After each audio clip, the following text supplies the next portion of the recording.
Welcome to Green TV, the show that focuses on positive Green New Deal solutions, eco-jobs for the economy, solar jobs, wind jobs, geothermal jobs, rail jobs, efficiency jobs, conservation jobs, and of course, independent Green Party and Green Party candidates running for local, state, or federal office.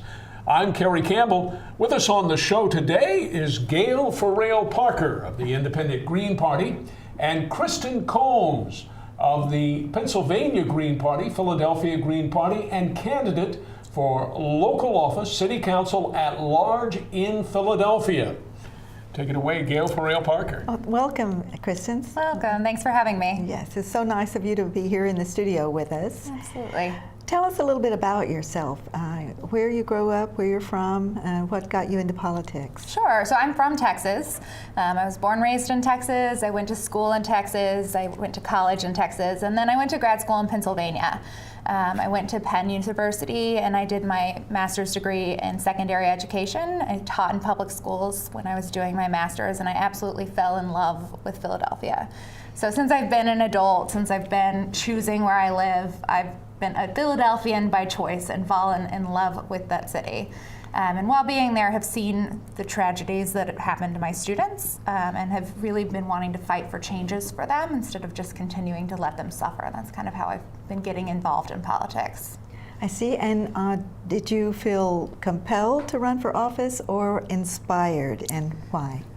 That's a great question. I think I'd say I felt inspired to run for office. My students fight every day. It's interesting. You have students that you'll talk to in the suburbs and you ask them what they want to do with their lives, and they'll say that they want to be an astronaut or they want to be a doctor, right?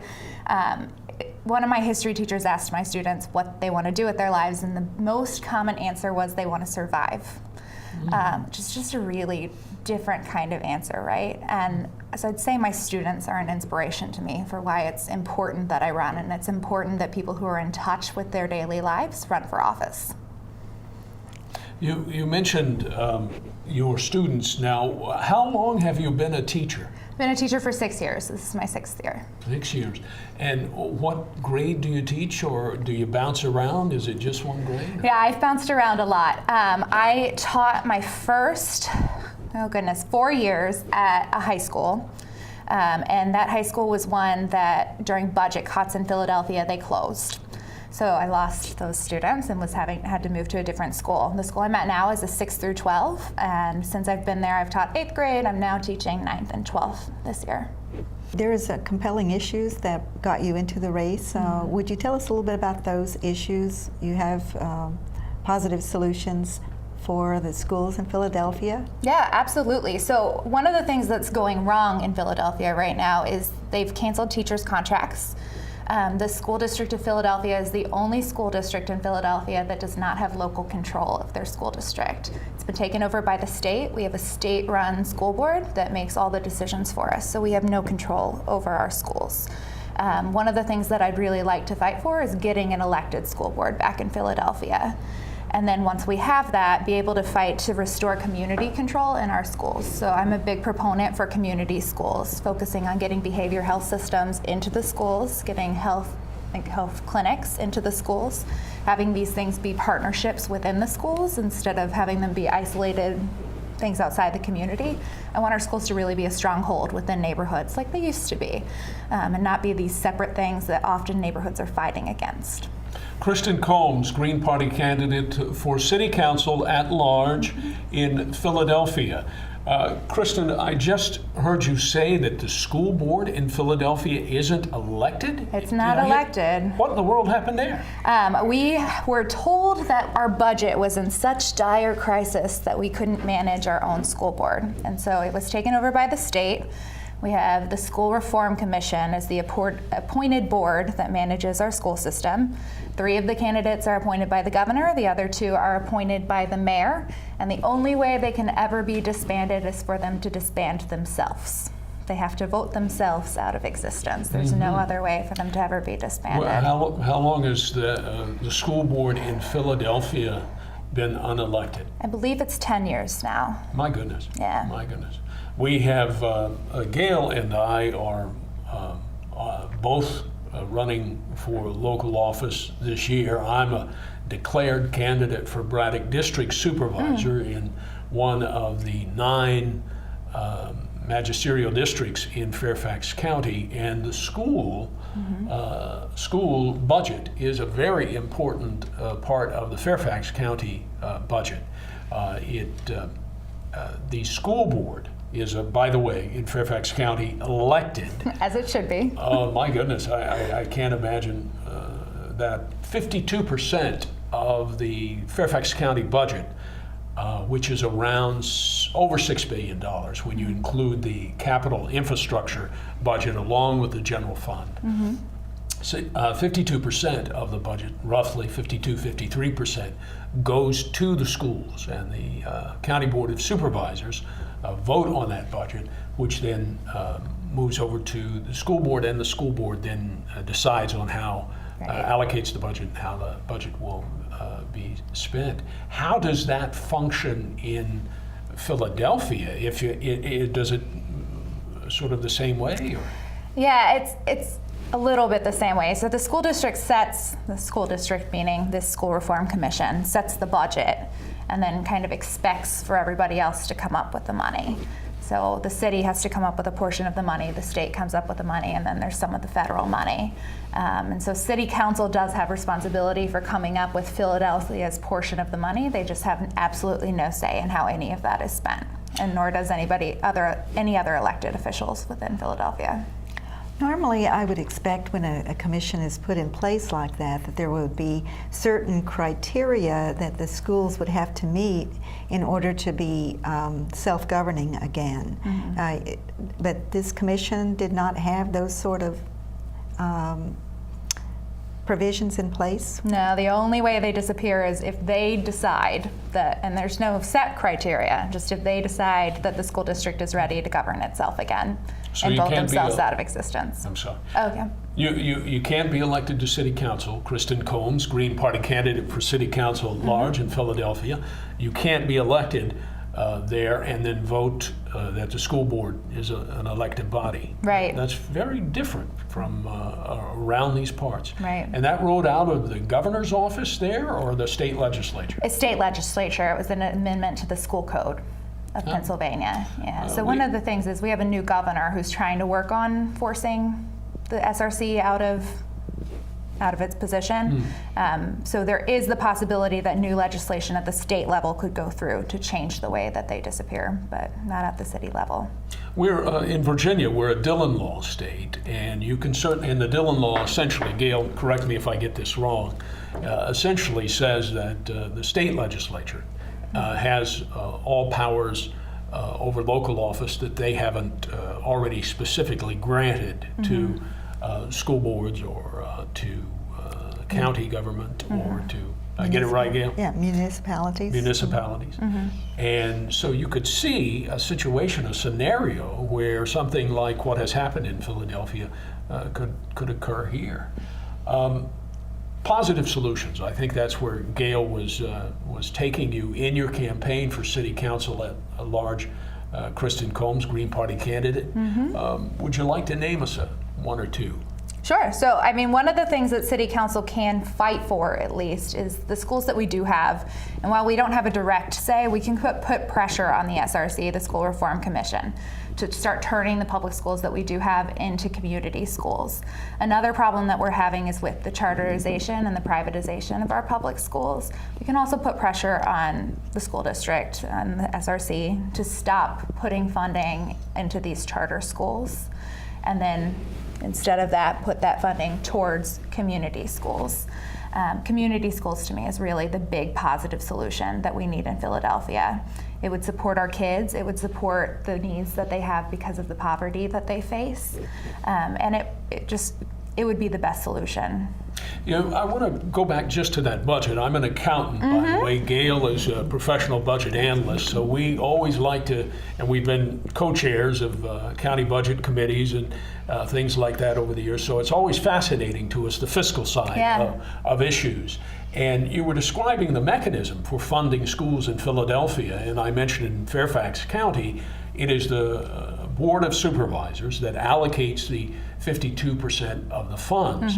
Now, the school board, Ms. Garcia, the current school superintendent, has, for example, in this budget fiscal year, has made her proposals to the county. But those are only proposals. The actual dollar figure is set by the vote of the Fairfax County Board of Supervisors, and of course they consult with the civic associations, the Fairfax Federation of Civics Associations, where I was vice president, and Gail worked on the budget and transportation committees, and the law enforcement committee as well, I think. Gail, is that right? You were chair of that, I believe.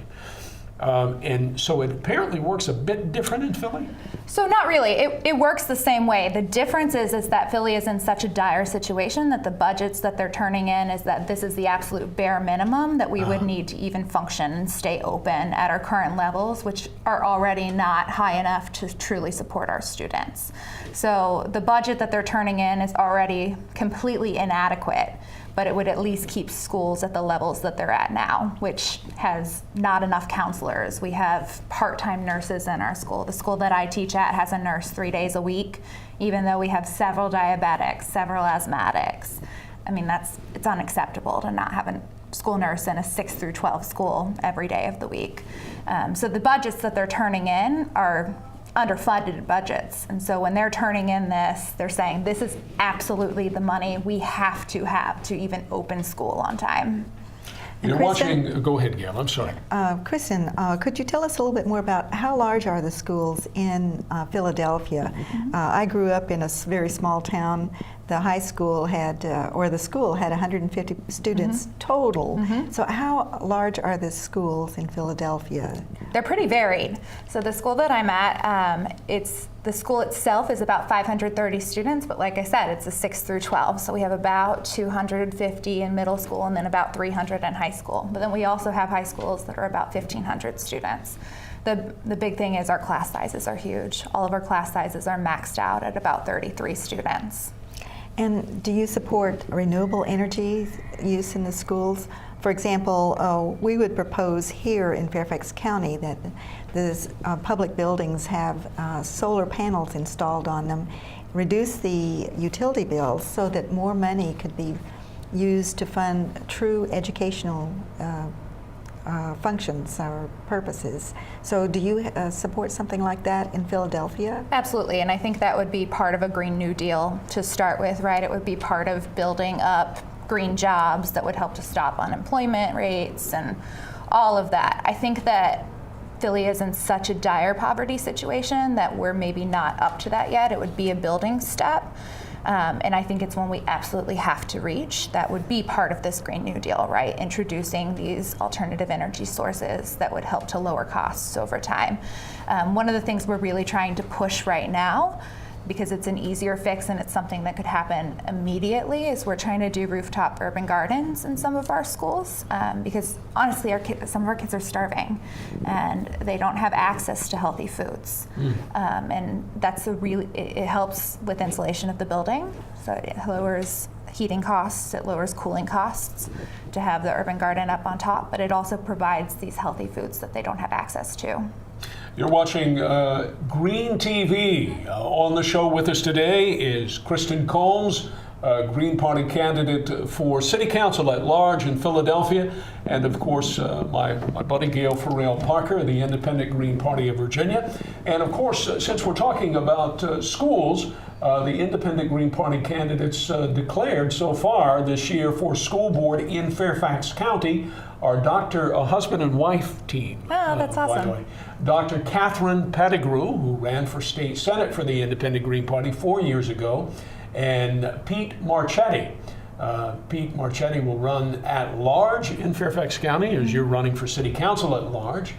And Dr. Pettigrew, a professor, will run in Braddock District, where I'm running for Braddock District supervisor.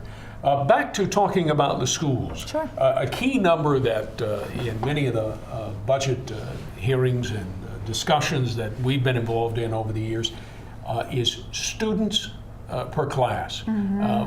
What in the school where you teach Kristin Combs, Green Party. What's your average class size? And that's 6th grade through 12, right? Where you are? Yeah, so the contractual maximum class size for elementary school is 30 students, and then for middle school and high school is 33 students. That's the average class size right now. And that's what you're seeing. Yeah, that's what we're saying. Some schools, my school is lucky because I have a principal that is very, very supportive of teachers, and so he would rather put the little bit of extra budget that he has towards hiring another teacher and trying to keep our class sizes down. And so we are a little bit under that max number, but I've talked to teachers at schools that have special ed classes with 40 students, which Well, that's actually most really difficult. Most of the studies we saw, Gail, and the things that we have worked together on indicate, it's particularly in a class like that you need a smaller class size. The number that sticks in my mind for the younger folks was 15 to 22. Now that's when and your experience now as a teacher at this level, 6th to 12th grade, what we heard in the budget meetings was, well, you know, if the class gets a little few more students as they're older, it's not as bad, but it's absolutely essential that the classes stay small in the lower grades. Is that your memory of Yes, that, that's Gail? my understanding too. Is that your experience, Kristin Combs? It's going to depend at on the school that you teach at. So the way that the system's set up right now, right, we have these charter schools that cherry pick out students that have parental involvement, and we have the magnet schools, right, that have the kids that have the higher test scores and they apply and go to those schools. Those schools probably could handle higher class sizes. Schools like mine, the neighborhood schools, have students that have less parental involvement. They have higher needs. They're the ones who are in the highest poverty situations, and they need more support. And so having big class sizes with that population doesn't work. They need more. Kristin, Pittsburgh sort of reinvented itself, and I was just absolutely amazed at how beautiful that city is. Does Philadelphia have a similar plan to revitalize itself? And if so, could you tell us about your position as candidate for city council to support a plan like that? Or Sure, absolutely. One of the things that a lot of people talk about, the current candidates out there, other than me, are talking a lot about how to build up the city, but what they mean by that is building up Center City, building up downtown. I don't hear a lot of talk about building up neighborhoods. When they talk about neighborhoods, they talk a lot about neighborhood blight, and they talk about, like, let's get camera systems in there, let's get ways to monitor crime. And I think that's where I'm different from the other candidates, is I think it's really important that we start building up our neighborhoods, that we start building these communities, having the community centers be really vital and thriving in these, building up the parks, right? Having these things that students can go to, that parents can go to, where they can take their kids, and not just focus on big business and big buildings within Center City. We have to build up the whole city if we're going to really take revitalization seriously. And I believe that you also support rail, like high-speed rail along the interstate corridors. Yeah, I do. Yeah. I do. And Philly has an okay rail system, but it could absolutely improve. Kristin Combs, Green Party candidate for City Council at Large in Philadelphia on Green TV with us today. Thank you for tuning in. Maybe we could just talk briefly about the Green Party nationwide. And of course, Dr. Jill Stein, the Green Party nominee for president in 2012, has now launched her exploratory committee, and that has created a lot of excitement to explore whether she will be a Green Party candidate for president. And of course, this is the earliest that any Green Party presidential candidate has gotten out of the blocks with fundraising. And of course, the day of her announcement received an exclusive on ABC News and a lot of coverage. Yahoo received. So that's quite a big development. Other folks being talked about as possible candidates, of course, for the Green Party, independent candidate Bernie Sanders, U.S. Senator, and some folks like Gail and myself, like Mike Bloomberg, former New York mayor, New York City. Tell me your thoughts on Dr. Stein's launching her exploratory committee for the Green Party nomination for president. Absolutely. I was lucky enough to be there and get to hear it, and it was fantastic. I think she has some great stances. And one of the things that I think was a little bit different from her campaign last time around is she really didn't seem afraid to ruffle feathers. And I appreciate that. I think that people are ready for that. I think that they're ready to really hear the deals that we need, right? They're ready to hear the solutions that we need. They don't want the standard answers. They don't want the stuff that they've heard out of these legacy parties for years and years and years. They want these real solutions. And I think that Jill talked about that. I was very impressed with her stance on education. I love that she tied in that if we're going to really focus on education, we also have to face poverty, because that's been my experience, that if we don't meet their daily needs, we're not fixing education. I was impressed. Hungry children don't learn very well. They don't. It's really hard to focus in the classroom when you're focused on a growling stomach or on the fact that your mom's on drugs, or it's just, school isn't your focus then. As a workaday teacher, and Dr. Stein of the Green Party in her announcement of her exploratory committee made exactly the point you made, Gail, and the point you made, Kristin Combs, and that the Green Party is for making sure every child comes ready to learn, and that means a secure home environment and the necessary nutrition to be ready to learn. Yes. Well, Kristin, could you expand a little bit on why that is important? Is it a moral issue or is it a practical issue to see that our children are well educated? I would say it's a moral imperative that we are educating our students. I think every student has the absolute human right to be educated. And when we're not doing that, we're failing them. And more than just the right to be educated, I think they have the right to a meaningful public education. It's more than just saying we need to give them school choice or we need to give them vouchers. They have the right to go to a good public school. And we need to provide that for them. Kristin Combs, Green Party candidate for City Council at large in the big city, Philadelphia. Other Green Party, if I may, Gail, I don't know if you had thought there queued up. The other Green Party folks, Glenn Davis, for example, has been very impressive. I understand that Glenn Davis of Philadelphia, I believe he's the chairman of the Philadelphia Green Party. He is right now, yes. And a veteran. I've met Glenn and very impressed by him, and encourage him to run for office.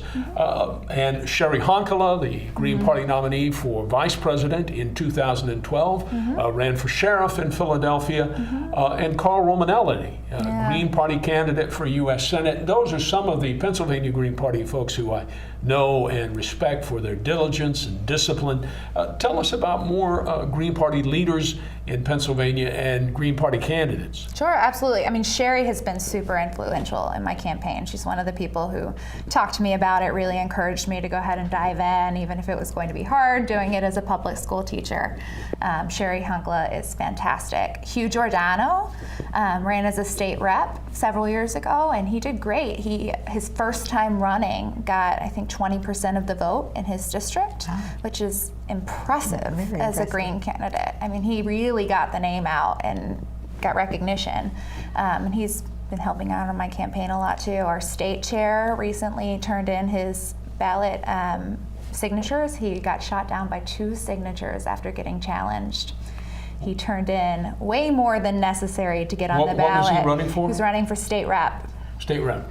Yeah. That's not Paul Glover, is it? No, this was Jay Sweeney. Jay Sweeney. Jay right, Sweeney. He turned in way more than enough signatures, got challenged by a Republican, and lost the challenge by 2 signatures. Now, petitioning in Pennsylvania is a big challenge. We've really got is. just a couple of minutes. Statewide office, how many signatures are required to get on the ballot in Pennsylvania? Depends on what you're running for, and the way they do their formula is that you need 2% of whatever the highest vote getter was in the last election that happened in the district that you're running in.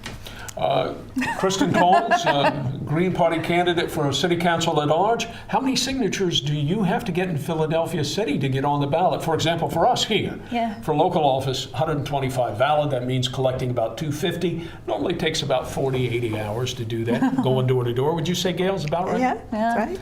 So this is actually me being in a lucky situation this time around. I'm only, which is way more than you guys need, going to need 1,325 this time around. And that's because the last election in the city of Philadelphia was a special election, and so it was a really low turnout. Now, typically for city council, I would need about 3,000. 3,000. We thank you so much for coming on Green TV today. Kristin Combs, the Green Party Philadelphia, running for City Council at large. Absolutely. Gail Farrell-Parker, Independent Green Party. Always a pleasure, ma'am. Yes. Hi, I'm Kristin Combs. I'm a Green Party candidate for City Council at large in Philadelphia. I'm a public school teacher and a proud member of the Philadelphia Federation of Teachers. Almost every day, students are the absolute best part of it, but they're really being underserviced in the city of Philadelphia. About 10 years ago, the state decided that Philadelphia needed to be taken over. They said that our school districts were in such dire budgetary shape that we couldn't run ourselves anymore, and they put an appointed school board in place. It's appointed by the governor, it's appointed by the mayor, and now we have this appointed school board that makes all the decisions for us. That has to stop. We need elected school board in Philadelphia. We know our students best. We know what they need. We know our parents. We know their needs. And we should be able to elect the people that make the decisions for their schools. Once we have control back of our schools, we can start to make real changes in these schools. Our schools are facing privatization. Many of our schools are being closed or turned into charter schools. When this is happening, we can't make changes because all these money and all of our good students are being cherry-picked out of the schools. If we put a moratorium on charter school expansion, we could start putting those money and resources back into schools and build community schools. These community schools could be a stronghold in the neighborhoods. We could put health centers into the school. We could put behavioral resources into the school. We could put daycares into the school. Build up schools that really are the center of the communities again. They're a place where parents and students trust, where they feel safe and they feel at home. Another way that our city is being privatized is through this big standardized testing movement that's happening across the country. When our students are being tested constantly, they don't have time for authentic learning. What I mean by that is elementary students are being tested on reading, writing, arithmetic, right? The big 3 R's. But they don't have time to play. There have been all these studies out recently that have talked about how important it is to give small children time to play. They say that when they have time to play, they learn empathy because they learn what hurts people and what doesn't. They learn to make their own rules. They learn problem-solving skills because they have to make up their own rules and they have to figure out what fits together. And that these are real, authentic ways to figure out how the real world works. But we're not giving our students time for that because we're focusing on teaching them how to fill in bubbles for the right answers. And in high school, we're taking away music, we're taking away art, we're taking away time for sports. All these things that teach our students to be social and work together and have other life skills that diversify them. We need those things in schools as well. And we need more than just good schools. If our students aren't having good home lives, they can't focus on school. And the way we're going to give them those good home lives is by focusing on workers' rights. Every worker, no matter what field they're in, deserves the right to unionize. They deserve the right to collective bargaining.